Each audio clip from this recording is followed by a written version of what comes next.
So hello guys, I'm back with another video of this Exchange Online series.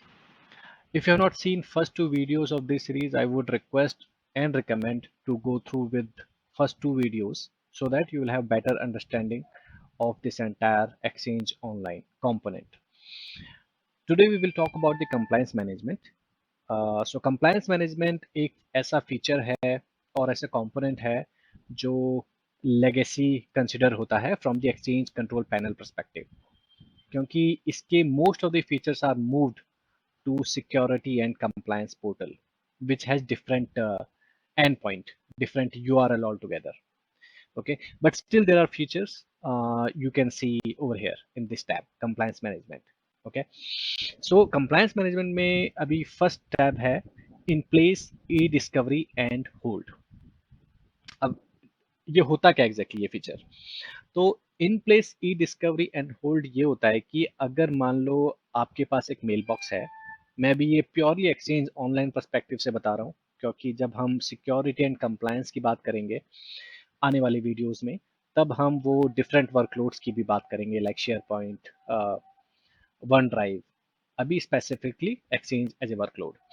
अभी इसमें in place eDiscovery and hold की जब हम बात करते हैं एक्सचेंज पर्सपेक्टिव से, अभी एक्सचेंज में हमारी क्या सेव होती है? मेल, हमारे कैलेंडर आइटम्स, हमारे नोट्स, राइट? और वो सब स्टोर होता है एक डेटाबेस में, करेक्ट? अभी फ्रॉम द लीगल पर्सपेक्टिव और फ्रॉम द कंप्लायंस पर्सपेक्टिव हमें सम टाइम वो डाटा फैच करना होता है, राइट? और एंड यूजर्स को भी ना पता चले, तो उस केस में हम ये फीचर यूज करते हैं इन प्लेस ई डिस्कवरी, राइट? तो इसमें हम हमारे पास मल्टीपल ऑप्शंस हैं और एक्सचेंज ऑनलाइन में multiple kind of holds available है, राइट? हम उसकी डीप डाइव बाद में करेंगे आने वाले वीडियोस में, राइट? तो अभी हम इसके बारे में बात करते हैं इन प्लेस ई डिस्कवरी और होल्ड कैसे बनाते हैं from the exchange control panel. Even though जो ये फीचर है अभी purely security and compliance side से मैनेज होता है, राइट? जो कि है आपका different and point all together, right? compliance.microsoft.com, but यहाँ से ये आप मैनेज करते थे और क्या ऑप्शन है वो बात करते हैं अभी। आप प्लस आइकन पे क्लिक करते हो, राइट? आप कोई भी नेम देते हो, जैसे कि ई डिस्कवरी। नेक्स्ट, यहाँ पे मुझे ऑप्शन देता है कि आप ई डिस्कवरी बनाने जा रहे हो तो आपको किन स्पेसिफिक मेल बॉक्स को सर्च करना है, राइट? तो यहाँ पर मेरे पास ऑप्शन है सर्च ऑल मेल बॉक्सेस। ये मेरे इन्वायरमेंट के सारे मेल बॉक्स सर्च करेगा, right? Don't search any mail box, ये कोई सर्च नहीं करेगा, right? Specify mailbox to search, अगर मुझे कोई स्पेसिफिक मेल बॉक्स सर्च करना है, लेट्स से मैंने प्लस आइकन पे क्लिक किया तो ये मुझे ये मेरे मेल बॉक्स इन्वायरमेंट पिकअप करता है, और लेट्स से फॉर एग्जांपल मैं जाता हूँ टेस्ट, और ये टेस्ट मेल बॉक्स को सर्च करता है, करेक्ट? और इसके लिए ऑब्वियस है आपको इस पर्टिकुलर फीचर के लिए, क्योंकि ये प्रीमियम फीचर है, तो आपको एक्सचेंज ऑनलाइन प्लान 2 लाइसेंस की ज़रूरत होती है।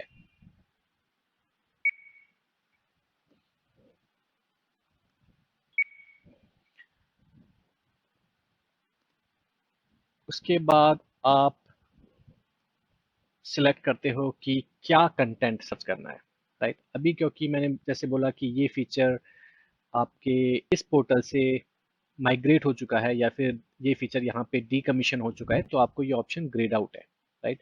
अभी यहाँ पे ऑप्शन होता है कि इंक्लूड ऑल कंटेंट, मतलब कि जो भी मेल बॉक्स में है उन सिलेक्टेड मेल बॉक्सेस में सब कुछ सर्च करना है या फिर कोई स्पेसिफिक सर्च करना है, करेक्ट?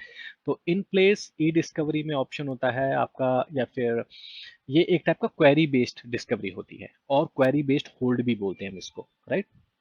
एक्सचेंज ऑनलाइन में आपके पास लिटिगेशन होल्ड भी होता है जो कि एंटायर मेल बॉक्स को होल्ड करता है, जबकि जो ई डिस्कवरी होल्ड होता है या फिर इन प्लेस ई डिस्कवरी होल्ड होता है वो कंटेंट बेस्ड होल्ड होता है।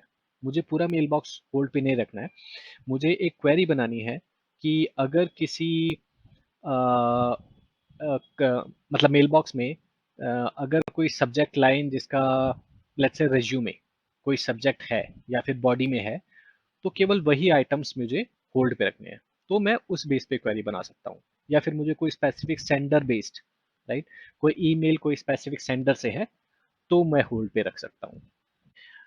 उसके बाद हम क्लिक करते हैं नेक्स्ट, और यहाँ पे ऑप्शन देता है कि जो भी क्राइटेरिया आपने लास्ट 2 स्टेप्स में चूज किया है, मतलब mailbox and full hold या फिर क्राइटेरिया बेस्ड होल्ड, उनको क्या करना है उन कंटेंट को। ये एक ऑप्शन है, place content matching the query in selected source on hold, means जो भी क्राइटेरिया मैच हुआ है आपको उसे परमानेंट होल्ड पे रखना है। ठीक है, अभी होल्ड या तो परमानेंट होल्ड रख लो, या फिर आपको कोई स्पेसिफिक डेज देने हैं to hold the items which are matching the criteria, तो आप यहाँ पे वो स्पेसिफाई करो, राइट, और उसको कर दो फिनिश। तो वो क्या करेगा, एक ई डिस्कवरी होल्ड बना देगा। देखते हैं ये होल्ड बन चुका है, राइट, और इसमें जो भी मेल बॉक्स इस होल्ड के, सॉरी, जो भी मेल बॉक्स इस होल्ड के पार्ट हैं, वो सारे होल्ड पे लग जाएंगे। मींस वो उसका जो कंटेंट है वो होल्ड पे रहेगा। तो होल्ड का मतलब क्या होता है कि अगर मेल बॉक्स से कोई आइटम डिलीट होगा, अगर कोई एंड यूजर डिलीट करता है, तो वो मेल बॉक्स से कभी बाहर नहीं जाता, राइट, वो मेल बॉक्स के डंपस्टर में सेव हो जाता है। डंपस्टर क्या होता है, एक मेल बॉक्स का एक हिडन पोर्शन होता है, राइट, जो कि एंड यूजर्स को विजिबल नहीं होता। उस डंपस्टर में भी कई सारे सब फोल्डर्स होते हैं, जैसे आपका डिलीशंस होता है, आपका पर्जिस होता है, वर्जन्स फोल्डर होता है, ऑडिटिंग वाला फोल्डर होता है जिसमें आपकी मेल बॉक्स ऑडिट सेव होती है, कैलेंडर लॉगिंग फोल्डर होता है, ओके, होल्ड फोल्डर होता है जिसमें आपकी ई डिस्कवरी होल्ड कंटेंट सेव होता है, और आपका एक सबस्ट्रेट होल्ड फोल्डर होता है जो कि आपका टीम्स यमर वाले मैसेज सेव करता है। तो अगर आपका कोई भी आइटम डिलीट होता है बेस्ड ऑन द होल्ड, जैसे आपका लिटिगेशन होल्ड है, अगर आपने कोई आइटम डिलीट किया, मींस एंड यूजर ने कोई आइटम डिलीट किया, तो वो आपका जाएगा परजिस फोल्डर में, करेक्ट। अगर mailbox in place hold पे है या फिर डिस्कवरी होल्ड पे है, राइट, तो उस केस में कोई भी आइटम डिलीट होता है तो वो डिस्कवरी होल्ड फोल्डर में जाता है। ठीक है, तो based on the hold, based on the kind of hold you have on the mailbox, the mail items are moved to the subfolder of the dumpster folder or the recoverable item folder in a way, right? जो dumpster folder और recoverable item folders are same। ठीक है, तो exchange online में क्या होता है कि आपको 100 GB का प्राइमरी मेल बॉक्स मिलता है और 30 GB का रिकवरेबल आइटम मिलता है, मीन्स डंपस्टर। ओके, अगर आप मेल बॉक्स को रखते हो होल्ड पे, होल्ड मतलब कि आपको चाहिए exchange online plan 2 at least, correct, तो उसके बाद आपका रिकवरेबल आइटम हो जाता है 100 GB। Means primary mailbox भी 100 GB रहेगा, रिकवरेबल आइटम भी 100 GB रहेगा। ओके, अगर उसमें आप आर्काइव इनेबल करते हो और उसमें ऑटो एक्सपेंड इनेबल करते हो आर्काइव में, राइट, तो आपको एडिशनल 10 GB मिलता है रिकवरेबल आइटम में, प्राइमरी के रिकवरेबल में भी और दी आर्काइव के रिकवरेबल में भी। ये सारे कंसेप्ट हम आगे बात करेंगे, बट अभी आपको ये समझना जरूरी है कि होल्ड होता क्या है। ठीक है, तो ये होल्ड ऐसे काम करता है, और हम ऐसे एक्सचेंज कंट्रोल पैनल साइड से ऐसे होल्ड बनाते थे पहले, जो कि अब सिक्योरिटी कंप्लायंस में माइग्रेट हो चुका है। ओके, किसी मेल बॉक्स में मैं मान लो मुझे टेस्ट करना हो होल्ड, राइट, तो कैसे करेंगे, तो उसके लिए पावरशेल कमांड लेट मैं शेयर करूंगा। ओके, पहले हम ये ऑप्शंस देख लेते हैं बाकी।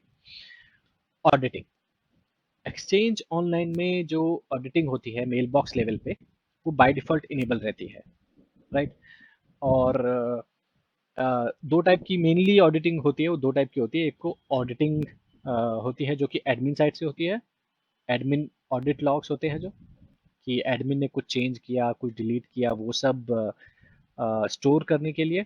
और एक होता है आपका mailbox auditing, means mail box level पे क्या क्या चेंज किए हैं by the owner, delegate side से, या फिर ऑनर ने या डेलीगेट ने क्या चेंज किए, या फिर एडमिन ने भी क्या चेंज किए मेल बॉक्स लेवल पे। वो होती है मेल बॉक्स ऑडिटिंग। ओके, तो उस बेस पे हम यहाँ पे, अगर आपको कुछ रिपोर्ट रन करनी है मेल बॉक्स लेवल पे, like run a non owner mail box access report, कि कौन कौन से मेल बॉक्स को ऑनर के अलावा किस किस ने एक्सेस किया, means kind of delegate, right. Delegate मतलब कि एक प्राइमरी मेल बॉक्स है, अगर कोई बंदा उसे मैनेज करता है या फिर कोई दूसरा मेल बॉक्स यूजर उस मेल बॉक्स को मैनेज करता है, राइट। लेट्स से कंपनी का सीईओ है तो उसकी पर्सनल असिस्टेंट है, वो मैनेज करती है उसका मेल बॉक्स सीईओ का, तो वो एक काइंड ऑफ डेलीगेट कहलाएगी, करेक्ट। तो वो सब रिपोर्ट यहाँ से रन कर सकते हो, right. Administrator role group report, अगर कोई रोल ग्रुप साइट से कुछ रिपोर्ट रन करनी है तो यहाँ से कर सकते हो। In place discovery hold report, user mail box litigation hold report, mail box audit logs report, admin audit log report. तो मेल बॉक्स ऑडिट लॉग हो गया आपके मेल बॉक्स लेवल के ऑडिटिंग। एडमिन ऑडिट लॉग हो गया admin ने क्या क्या चेंज किए हैं, एडमिन ने कोई ट्रांसपोर्ट रूल बना दिया है, एडमिन ने कोई मेल बॉक्स डिलीट कर दिया है, एडमिन ने कोई मेल बॉक्स पे कुछ पैरामीटर चेंज कर दिए हैं, वो सारे इस वाले में आते हैं। ओके, फिर उनको रन करके एक्सपोर्ट, राइट। और फिर हो गया external admin audit log, right. अगर कोई चेंजेस हुए हैं अदर देन एडमिन, मतलब कि माइक्रोसॉफ्ट साइड से कोई चेंज हुआ है, उसमें एक पैरामीटर होता है एक्सटर्नल, अगर वो ट्रू है इसका मतलब कि वो एक्सटर्नल साइट से चेंज हुआ है, राइट। अब वो एक्सटर्नल जरूरी नहीं है कि किसी बंदे ने एक्सेस करके किया है, राइट। इट कैन बी क्या पता माइक्रोसॉफ्ट ने कुछ चेंज किया हो, क्योंकि this is hosted service, right. तो वो सब चीजें यहाँ पर आती हैं। उसमें एट्रीब्यूट होता है इज एक्सटर्नल एक्सेस, तो वो अगर ट्रू है तो इसका मतलब कि वहां से एक्सेस हुआ है। Okay, DLP data loss prevention, ये एक्चुअली प्योरली क्लाउड पे माइग्रेट हो गया है, राइट। क्लाउड पे बोले तो कि दूसरे पोर्टल पे, राइट, तो ये खुद ही रीडायरेक्ट कर जाता है वहाँ पे, तो अभी हमें वहाँ जाने की जरूरत नहीं है compliance.microsoft.com में। तो फिर आती है आपकी retention policies, right. Retention policy और रिटेंशन टैग बहुत इंपॉर्टेंट रोल प्ले करते हैं आपके एक्सचेंज इन्वायरमेंट में, बीट एक्सचेंज ऑन प्रेमिसेस और एक्सचेंज ऑनलाइन, ठीक है। तो रिटेंशन पॉलिसीज होती क्या है, अभी मेरे पास मेल बॉक्स है, राइट। अभी हमारे पास लिमिटेड स्टोरेज होता है, राइट, एज ए सेड कि आपको 100 GB का प्राइमरी मेल बॉक्स मिलेगा और विद होल्ड 100 GB की रिकवरेबल आइटम मिलेगा, बट ओवर द टाइम आपका वो मेल बॉक्स फुल होना ही होना है, right, based on the transaction which are happening on the mail box, right. अभी आपका लेट से वो ऐसा मेल बॉक्स है जिसमें सारी कस्टमर की क्वेरीज आती हैं, राइट, कस्टमर एट आपका डोमेन.com, तो सारे कस्टमर्स जो आपके हैं वो उसी मेल बॉक्स पे मेल भेजते हैं, तो ऑब्वियस है उसमें ट्रांजेक्शन ज़्यादा है, ओवर द टाइम वो मेल बॉक्स फुल हो जाएगा। बट उसको मैनेज करने के लिए कुछ तो कुछ क्राइटेरिया होना चाहिए, कुछ तो कुछ ऑप्शन होना चाहिए ताकि वो फुल ना हो, राइट। तो उसके लिए हमारे पास ये ऑप्शंस होता है retention policy and retention tag, और इसे हम बोलते हैं एमआरएम। ये हमारे सिक्योरिटी एंड कंप्लायंस में भी ऑप्शंस है, बट ये हमारा एक ऑप्शन है जो कि एक्सचेंज मेल बॉक्स के लिए होता है, राइट। जो सिक्योरिटी एंड कंप्लायंस वाली मोस्टली चीजें हैं वो डिफरेंट वर्कलोड के लिए भी एप्लीकेबल होती हैं, like your SharePoint, OneDrive, Teams, Yammer, right, Exchange Online also of course, ठीक है। तो ये स्पेसिफिकली एक्सचेंज के लिए होता है। तो हम सबसे पहले इसमें क्या होता है कि सबसे पहले बनाते हैं रिटेंशन टैग, और रिटेंशन टैग भी आपके 3 टाइप के होते हैं, राइट। एक होता है आपका डीपीटी, इसे हम कहते हैं डिफॉल्ट पॉलिसी टैग, फिर होता है एक आरपीटी रिटेंशन पॉलिसी टैग, फिर होता है एक पीटी पर्सनल टैग, राइट। तो सबसे प्रेफरेंस कौन सा लेता है, पीटी, पर्सनल टैग सबसे ज्यादा प्रेफरेंस लेता है, राइट। अगर मेरा एक मेल बॉक्स है उस पर मैंने पीटी लगाया किसी फोल्डर पे या फिर किसी आइटम पे, जो पीटी होता है वो एक्चुअली एंड यूजर लगाता है, मेल बॉक्स ओनर जिसका मेल बॉक्स है वो खुद लगा सकता है पीटी, किसी फोल्डर पे भी लगा सकता है वो, किसी आइटम पे भी लगा सकता है वो, राइट। और रिटेंशन मतलब ये पीटी में भी दो ऑप्शन होते हैं, डिलीट का और आर्काइव का, राइट। तो अगर आर्काइव करना है आइटम तो मैं आर्काइव वाला टैग लगा सकता हूँ एज ए एंड यूजर, अगर मुझे डिलीट करना है तो मैं डिलीट वाला टैग लगा सकता हूँ, पर्सनल टैग लगा सकता हूँ, करेक्ट। जो डिफॉल्ट फोल्डर्स होते हैं उस पर मैं डिलीट वाला टैग नहीं लगा सकता, केवल आर्काइव वाला टैग लगा सकता हूँ पीटी के केस में, ओके। जबकि जो कस्टम फोल्डर्स होते हैं उस पे मैं डिलीट आर्काइव दोनों लगा सकता हूँ, बट डिफॉल्ट फोल्डर्स पे केवल आर्काइव वाला, डिलीट वाला नहीं। ओके। फिर होता है आपका retention policy tag, RPT. RPT में जो एक्शन होता है वो केवल डिलीट का होता है, delete and allow recovery from the delete. उसमें आर्काइव का ऑप्शन नहीं होता, मतलब आरपीटी में। और जो रिटेंशन पॉलिसी टैग होता है आरपीटी जिसकी बात कर रहा हूँ, वो फोल्डर लेवल पे लगता है, ठीक है, आइटम लेवल पे नहीं। मतलब फोल्डर पे लगता है कुल मिला के, फिर वो ऑब्वियस है उसके अंदर जो आइटम होंगे उस पे लग जाता है। करेक्ट। फिर होता है डीपीटी, डिफॉल्ट पॉलिसी टैग। तो आपके मेल बॉक्स पे जो भी अनटैग्ड आइटम्स हैं, जिस पे कोई भी पीटी नहीं लगी है, कोई भी आरपीटी नहीं लगी है, तो डीपीटी लग जाती है। अगर किसी मेल बॉक्स पे आपने तीनों चीज लगा रखी है, तो सबसे पहले पीटी प्रेफरेंस लेगी। अगर कोई पीटी नहीं है तो आरपीटी लगेगी, कोई आरपीटी भी नहीं है तो डीपीटी लग जाएगी। तो फिर डीपीटी में जो भी एक्शन है, डीपीटी में भी दो एक्शन होते हैं, एक डिलीट का, एक आर्काइव का। तो जो भी एक्शन होगा उसके बेस पे एक्शन लेता है एमआरएम। ओके। ये होता है आपका रिटेंशन टैग, ठीक है। अब एमआरएम जो इसका कंपोनेंट होता है जो बैकएंड में रन होता है वो है एमआरएम। ओके। जो रिटेंशन टैग होते हैं, राइट, आपने रिटेंशन टैग बना दिए। कैसे बनाते हो? प्लस आइकन पे क्लिक करो। ये हो गया DPT, apply automatically to entire mail box. ये हो गया applied automatically to default folders, right. ये हो गया आरपीटी। और applied to the user item, यह है पीटी, ठीक है। अभी डीपीटी में देखो, अगर क्लिक करते हो, जैसे मैंने कोई भी नाम दे दिया, मेरे को तीन ऑप्शन है, delete allow, permanently delete, move to archive. तीनों ऑप्शन दिख रहे हैं डीपीटी में, राइट। और यहाँ पे मैं डिफाइन करता हूँ कितने आइटम, लेट्स से मैंने इसका नाम भी दे दिया डीपीटी फॉर एग्जांपल।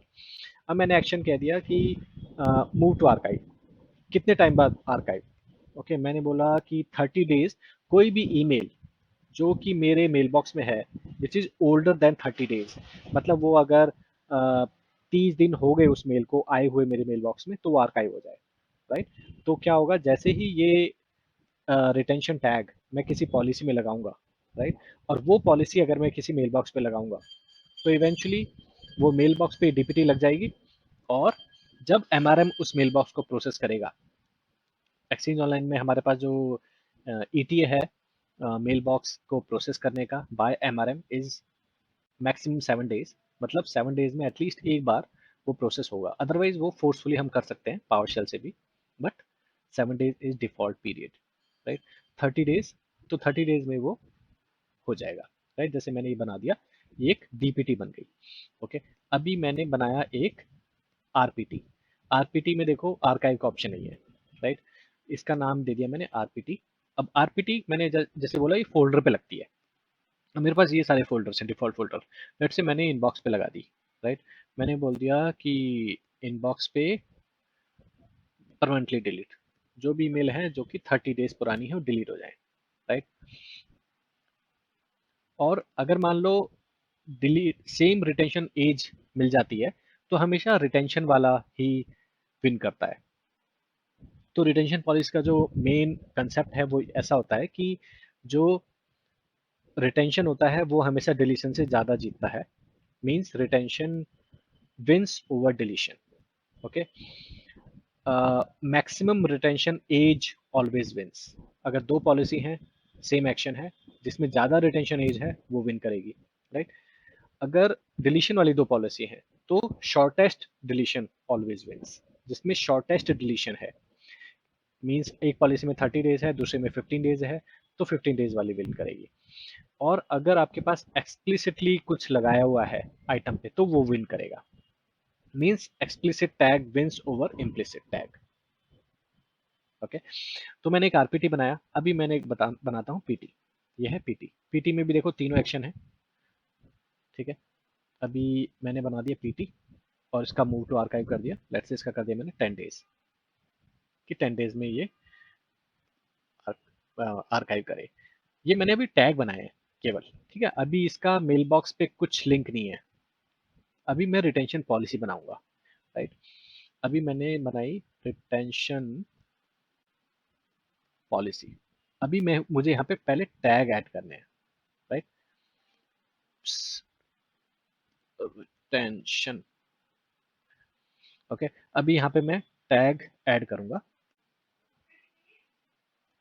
यहाँ पे मैं वो टैग सिलेक्ट करूंगा। लेट्स से एक था डीपीटी, एक था पीटी और एक आरपीटी, ये तीनों, ये मेरे जो टैग बनाए थे वो इस रिटेंशन पॉलिसी के पार्ट बन गए हैं, राइट। ओके, तो मेरी रिटेंशन पॉलिसी बन गई है, राइट। अभी भी ये किसी मेल बॉक्स पे नहीं लगी है, करेक्ट। फिर मैं क्या करूंगा, रिसिपिएंट टैग में जाऊंगा और यहाँ पे रिसिपिएंट टैग में जाने के बाद मैं सिलेक्ट करूंगा कि कौन से मेल बॉक्स पे मुझे वो पॉलिसी लगानी है। तभी वो एमआरएम उस मेल बॉक्स को based on my new retention policy will process. ठीक है, अभी जैसे मेरा ये मेल बॉक्स है यूजर वन, और मैं इसके जाता हूँ मेल बॉक्स फीचर में। ठीक है, यहाँ पे आपने देखा retention policy by default, default MRM policy होती है, ठीक है, उसको मैंने चेंज किया रिटेंशन पॉलिसी। तो अभी नेक्स्ट टाइम जब भी एमआरएम इस मेल बॉक्स को प्रोसेस करेगा, तब वो जो न्यू रिटेंशन एज है, राइट, जो यहाँ पे दी है, वो एप्लीकेबल होगी, करेक्ट। ये होता है retention policy and retention tag का बेसिक फ्लो। ये तो जो इसका main component as a said MRM होता है, ठीक है, मैसेज रिकॉर्ड मैनेजमेंट। एमआरएम का जो फुल फॉर्म है वो है message record management.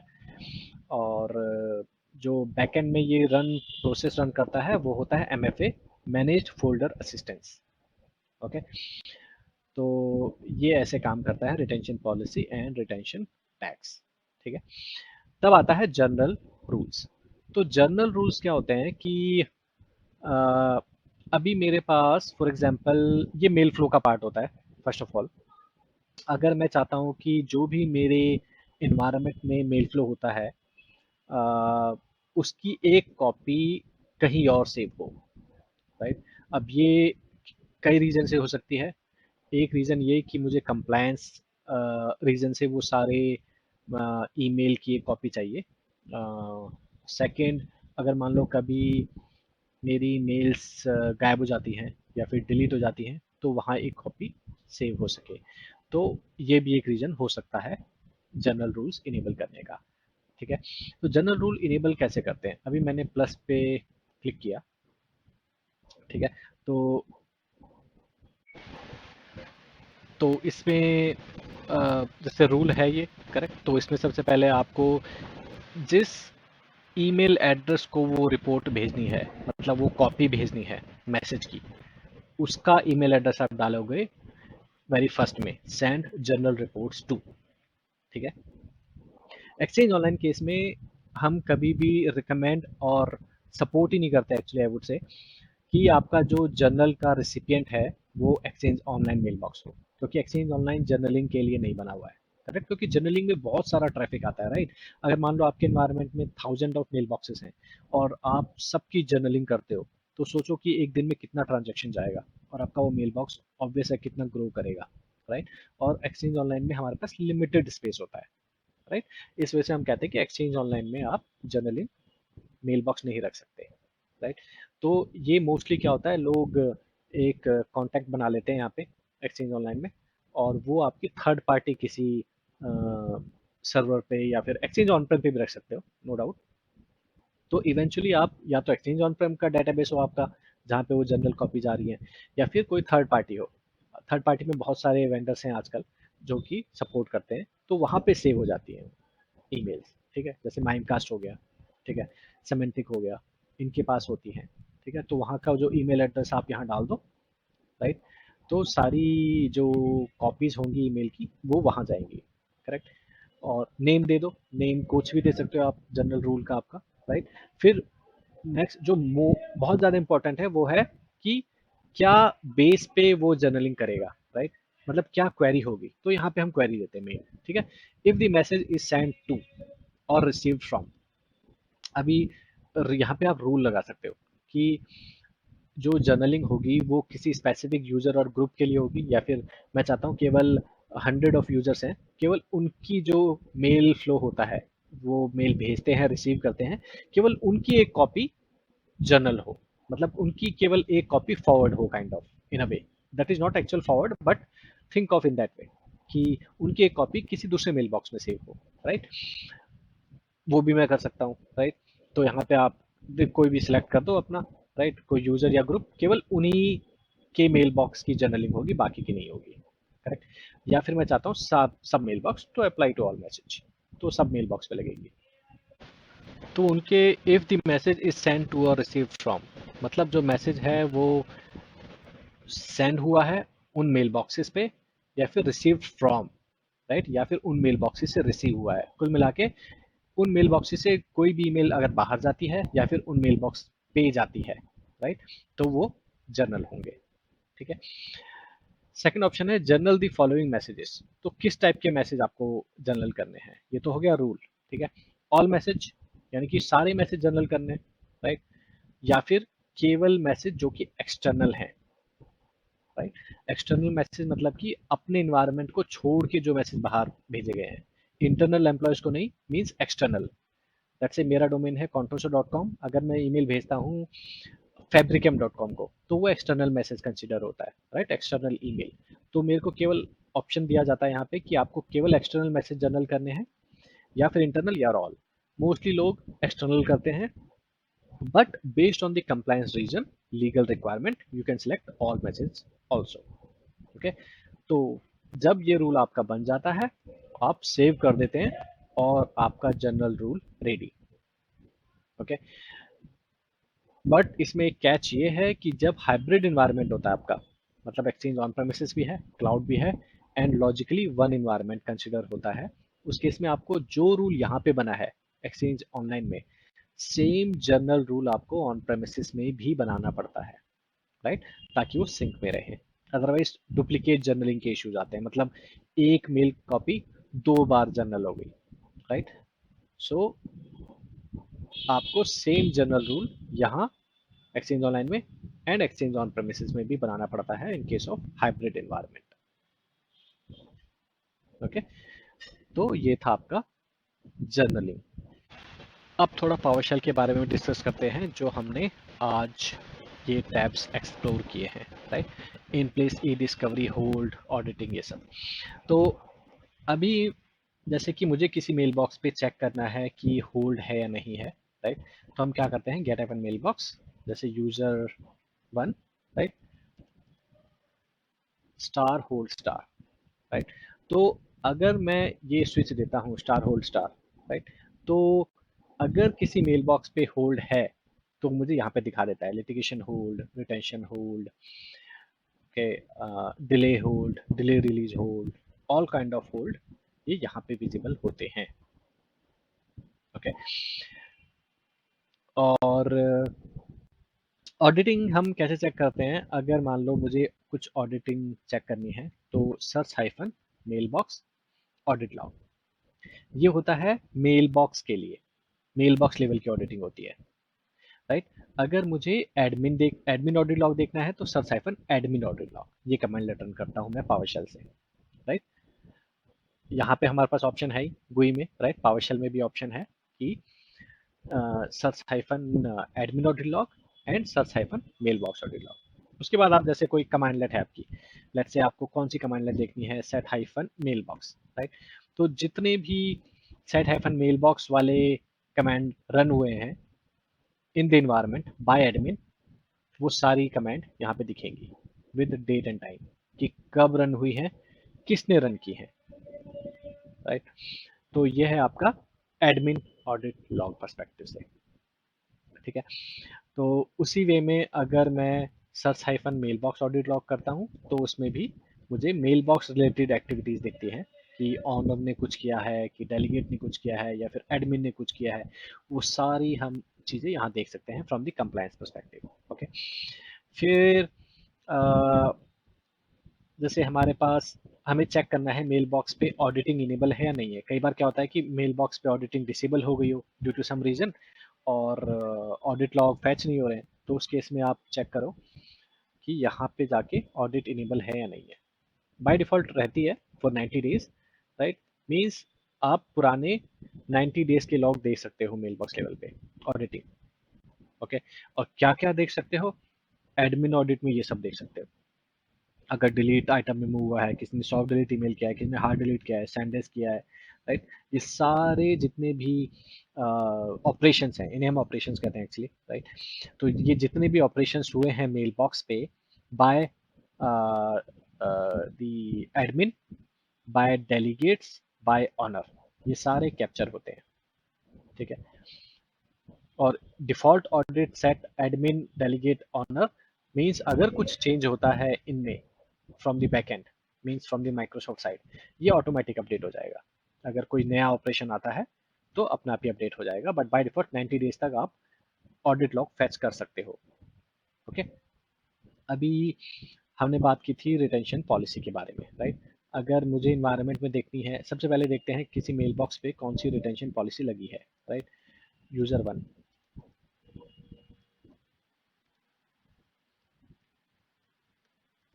Retention policy. Okay, गुई में हमने देखा कैसे देखते हैं, ये पावरशेल से है। रिटेंशन पॉलिसी का नाम है मेरा रिटेंशन पॉलिसी, राइट, मैंने जो पॉलिसी बनाई थी, राइट, ये पॉलिसी इस मेल बॉक्स पे लगी है। ठीक है, अगर मुझे देखना है कि इस पॉलिसी में क्या इंफॉर्मेशन है तो मैं मारूंगा get hyphen retention policy, right. मुझे दिखाएगा कितनी रिटेंशन पॉलिसी है मेरे इन्वायरमेंट पे, ये हमने बनाई थी, राइट। तो अभी मुझे दिख रहा है कि रिटेंशन पॉलिसी एफएल, राइट। तो ये मुझे बता रहा है कि इस रिटेंशन पॉलिसी में 3 टैग हैं, right. Retention policy tag, name है उनका पीटी, आरपीटी, डीपीटी, मतलब कुछ भी नाम दे सकते हैं, ये तो हमने टेस्ट पर्पस के लिए दिया था, राइट। और ये कब क्रिएट हुई थी, पॉलिसी का नाम दिखाता है, राइट। तो ये सारी इंफॉर्मेशन यहाँ से देख सकते हो। अगर मान लो मुझे रिटेंशन पॉलिसी जो टैग हैं पॉलिसी के अंदर उसकी इंफॉर्मेशन देखनी है, लेट्स से मुझे डीपीटी के बारे में देखना है कि है क्या ये पॉलिसी, तो मैं मारूंगा